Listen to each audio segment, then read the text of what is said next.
Grail Knight looks good. Iron Castle, interesting. King's Assassin, that sounds good. The Death of Robin Hood. What?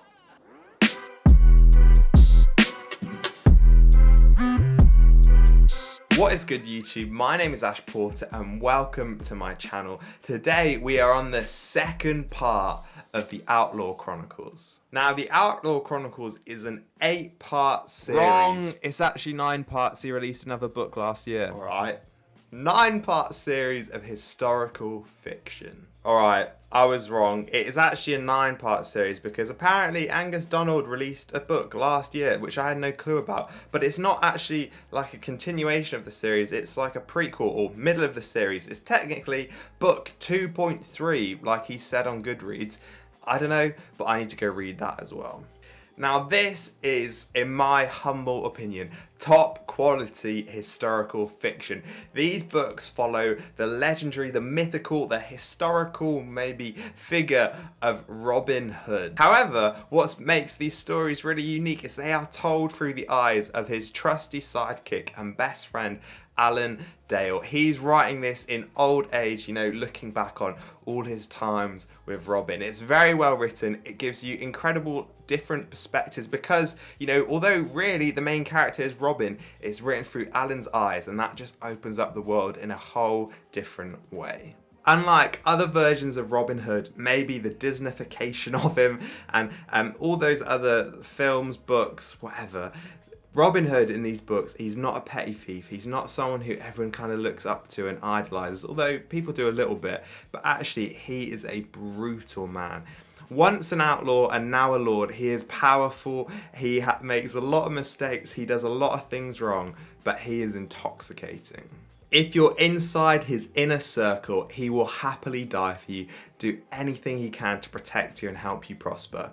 If you're outside of that, like most of the world, he does not care one little bit. He would happily kill you to get what he wants. However, do not be put off by this description of Robin Hood because he's still inspirational. There's still so much good in him and he still is the Robin Hood of legend.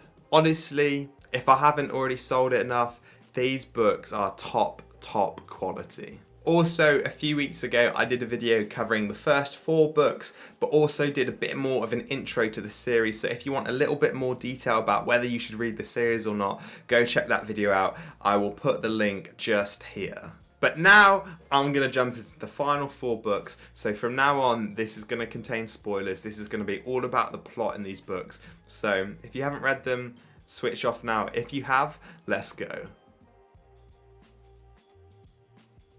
So, Book 5, Grail Knight. Now, behind Book 2, Holy Warrior, I think this is probably my second favourite book in the series.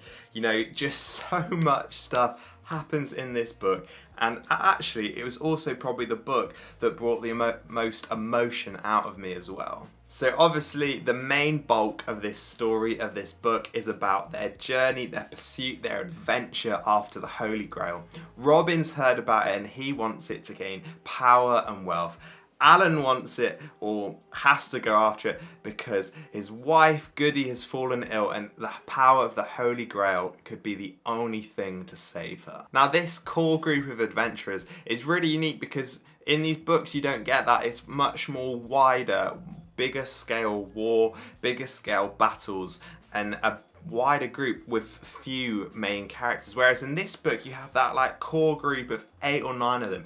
And also, how wicked was it when Robin drops that bombshell and Ner walks in and Alan loses his mind. But then they travel south, they overcome so many difficulties, they fight a lot of battles, but they end up with the Holy flipping Grail. And it's also jokes at the end, isn't it? How Robin decides, you know what, screw the Templars, I'm going to give them a fake Grail, I'm going to trick them.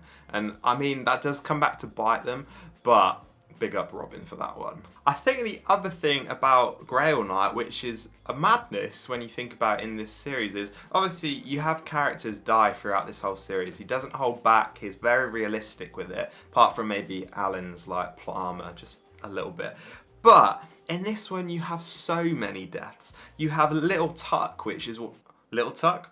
Friar Tuck, which is one of the most emotional deaths in the whole thing, and it was just pretty sad. And then you have Gavin, Little John's true love, the broken heart of John, absolutely devastating. And then you have Sir Nicholas, a guy you kind of travelled with a little bit. You think, you know, he likes Alan, he protects him, good lad, but then he tries to steal the Grail.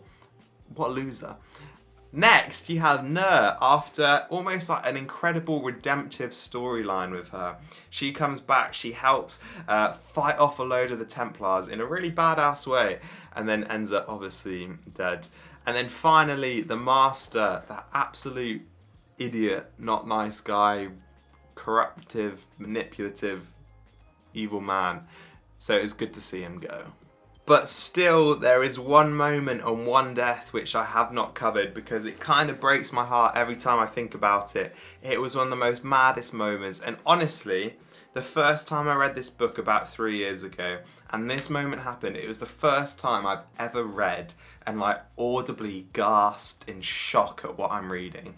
And that was obviously the end after the whole adventure, getting the Holy Grail to try and save Goody. Goody recovers, she has her baby, and then in the celebration, when Alan returns home, he gives Sir Thomas Blood his like destria and brings it inside, and then it ends up kicking Goody and killing her. What the flip, Angus Donald. Book 6, The Iron Castle. The Iron Castle, built by Richard the Lionheart himself, meant to be impenetrable and to stand strong for all eternity. Well, didn't really last, did it? One of the things that actually did annoy me about this book a little bit is that right at the start, John gets really badly injured, and then for the rest of the book, you don't really know what's happened to him. You presume that he might have died. He's seriously injured. You're like, how can little John die? But it's pretty unknown. But then obviously right at the end of the book, you find him in like a monastery, recovered, and you're like, oh, John, you would have been useful at the Iron Castle. Then obviously the main plot line of this book really is the whole treachery within the Iron Castle. You have Tilda and her dad, and then the fat guy whose name I've forgotten, and how they're basically, well, Tilda's dad has been betraying them the whole time, giving the French information to try and get away with his life. Pretty peak, especially considering how many people died within the Iron Castle. And my question is, if they hadn't been betrayed, would it have held out? Would John actually have decided to come to their rescue? I don't think he would have done. Bit of a noob. But could they have held out longer and just put the French off? Who knows? But then the end of this book, Iron Castle, is an absolute joke. I don't know about you, but it's like, it's quality writing, because what is going through Alan's brain? He's like desperately in love with Tilda, but he's like, kills her dad, because obviously he betrayed them all. He does his job, he's meant to do that, but then straight after he's like, you know what, I've still got his blood on me, it's still fresh from it, I've just killed your dad. Goes and tries to propose to Tilda. Book 7, King's Assassin. So basically, Alan tries to kill the king, gets betrayed by Tilda, and gets brutally locked up and imprisoned. I think Iron Castle just destroyed his brain. Also, this book, the Templars finally work out that Robin, all those years ago, tricked them with a fake grail, and that really did come back to bite them. Then the other thing, in this book, we meet, is it Philip Mark, the Sheriff of Nottingham, who's an absolute moron. He's just horrible. And his geezer, Boot, big lad who just kills people for fun, though actually we find out he doesn't enjoy it. He loves music, and his love for music, or particularly Alan's music, ended up saving Alan's life, and that's a pretty sick storyline. I rated that. I didn't like Robert being imprisoned and threatened and all that. It's like, come on lad, you can survive, you're a clever lad. But Boot comes to the rescue. Big up Boot, big up Alan. But then also, really, the main thing of King's Assassin is the flipping Magna Carta. And because it's historical fiction, of course, Robin in this book is at the centre of that, helping the Magna Carta come together. And finally, Book 8, The Death of Robin Hood. Well, The title kind of gives it away a little bit, doesn't it? It's like, spoiler alert, this is what's happening. So obviously a big highlight, King John dies. Boom, bash. Good news for everyone.